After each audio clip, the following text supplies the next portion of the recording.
মসজিদে নববীতে এক বদবী এসে পেশাব করেছে মসজিদে নববীর মধ্যে, মসজিদের ভেতরে পেশাব করতেছে রসুলের সামনে।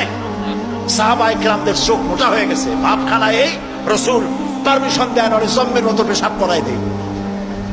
রাসূলুল্লাহ বললেন, না না, বাধা দিও না, তাহলে সে অসুস্থ হয়ে যেতে পারে, তার সবটা আনলোড হতে দাও। সবটা শেষ হইল, রাসূলুল্লাহ তাকে কাছে ডাকলেন, ডেকে বললেন, তুমি যে কামটা করলা, তুমি কি জানো এটা কি? কয় না, তা জানি না। তিনি বললেন, এটা হলো মসজিদ, আমরা এখানে আল্লাহর সেজদা দেই।